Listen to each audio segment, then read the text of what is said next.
Up easily, 600 from the judge. A length and a half away then, Perfect Dream getting a great card to the corner right behind the heels of the favourite and outside of Midnight Drama. Then Imaginary, Joyous Affair takes off, coming around them deep, nearing the home corner. Back near the inside then, Fast as the Wind, Sophie's Revenge and Persian Princess. At the 350, Fontainebleau had hit the front. Fontainebleau kicked away for Smith, drew a length and a half clear. Battling away then is Miss Sapphire, followed by Midnight Drama, starting to get a wriggle on. Fontainebleau in front, Midnight Drama down on the inside, Fast as the Wind. He keeps it going, Fontainebleau, however, and Fontainebleau, too good, won the Belmont Oaks. Fontainebleau from Midnight Drama, Persian Princess, deep out, Elegant Blast, down on the rail, Fast as the Wind, a great tussle for miners. Sophie's Revenge from well off them ran on, so did Rosie Red Dress. They were followed then at the head of the others when they'd pulled up Miss Sapphire. Further back in the field, Perfect Dream didn't come on at all. Further back then, pulling up Thunderboom, Joyous Affair did naught in the run to the line, and a long last, bar one, Imaginary, and that in fact is it. Fontainebleau, number 3 for the Grant and Alana Williams team. Glenn Smith on the Alfred Nobel filly. Out of this stout staying line here for Linwood Park, Ted, Marilyn Van Heemst, Troy and Chad Van Heemst. A great victory for the team with the red and the green. And Fontainebleau, who was forced to lead early, he snagged back. He then got her to switch off and settle. And she was right over them around the corner, beats Midnight Drama. Elegant Blast is deep out. Persian Princess is in the middle. And down on the rail, Fast as the Wind, disputing the minor placing. It looked as though it might be Elegant Blast wide out. But all honours with Fontainebleau. In the Linwood Park colours, the red, green, and Alfred Nobel Aunt Lydia filly, trained by Grant and Alana Williams and ridden by Glenn Smith. 280, 150. Number 10, Midnight Drama, is second home. Patronised filly out of No Mun, No Fun, prepared by Fenella Martin for Miss T. Jeffries, B. Lording, Mike Lodding, Miss T. Allen, Mesdames V. Moran and Sarah Miller.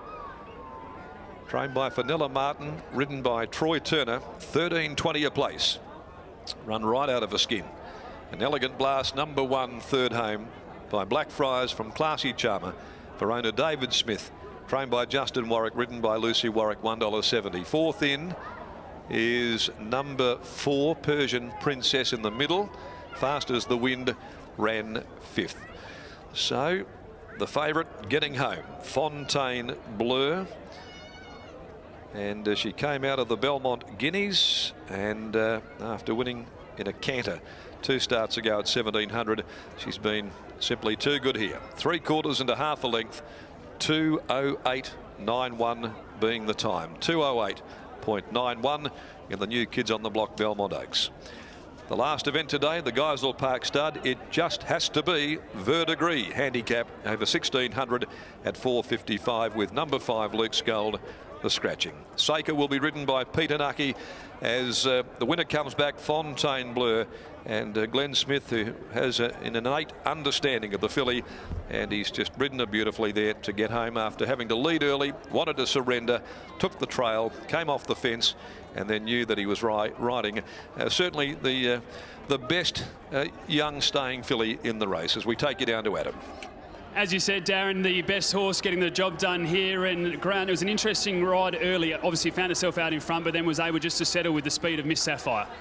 Yeah, it was Glenn's plan to actually roll forward. He knows the horse, he's been riding her. I didn't know about leading and then handing up, but what would I know anyway? She's so tough, isn't she? I mean, even over those closing stages, she looked as though she might be tiring, and there was a couple with nice turn of foot, but she just continues to hunt down that line. Yeah, she can stay, that's the main thing, and she put in one bad run. This prep was last start, and we sort of thought that we probably had an excuse for that. We'd been going 10 days between runs. Her work on Thursday was really good, so we're a bit confident, but it's good when the plan comes off. What about the extra distance moving forward now? Is she one that you think will be able to handle that and keep moving forward? I think so. Obviously, you've got to have a go, but, you know, we probably couldn't ride her against the boys like that, but that doesn't matter. That's Glenn's problem now. Great for the team as well to have a horse like this coming through. They've had so much luck with I'm Feeling Lucky and these sorts as well. Now they can look to sort of a younger horse coming through the ranks. Oh, it's really good. They're breeders as well, and they put a lot into the sport as like our other owners do. So it's really good to win these races for them. It's very good. Pretty tough to try and keep an eye on all horses, but Perfect Dream and also Imaginary, what do you think of their runs? Imaginary looked like it might have got into a little bit of trouble, and maybe Perfect Dream didn't stay. I'm not sure, or we rode it too close. Well, you've done a great job, mate. Congratulations on the win. Thank you, mate. There's Grant Williams, of course, a trainer of Fontainebleau. We'll grab Glenn Smith now as well. And Smithy's just having a quick chat to the owners. You were the one that wanted to go forward. You found yourself into a pretty nice position early. Did, yeah. Obviously, the idea was not to lead, but she began really quick. Wanted to be up in the first 5 or 6 out of the way of a lot of those slower horses in the race, and she was left there in front for a while, so she switched off, which was great. Then when Nucky rolled forward, I just took the sit on him and she had a perfect run. I mentioned to Grant there that there was a couple that started to attack you late in the race. Were you confident that she always had enough to find the line? Yeah, well, she was travelling that well coming into the straight. I didn't want to go for her until I really had to, but I also didn't want him to get on top of me before, when she'd done no work early, and it was a chance to sort of pinch a bit of a gap on him. But when they got to a bit, like a length off her, I could feel her pick up again and found the line nice, sign of a nice horse. You've ridden some quality fillies and 3-year-olds as well. How good can this girl be? Well, I was just saying to Owie, she still doesn't know a lot. She's running off the track a little bit then, and she's got a lot to learn, so I think she can improve another 3 or 4 or 5 lengths. Scary, isn't it? Yeah, well, she's definitely going to be up to that mare's company, and if not, you know, Perth Cup or something like that. Well done, mate. Congratulations on the win. No worries, thanks. There's Glenn Smith, winning jockey aboard a Fontainebleau, taking out the listed Belmont Oaks over the 2,000 metres.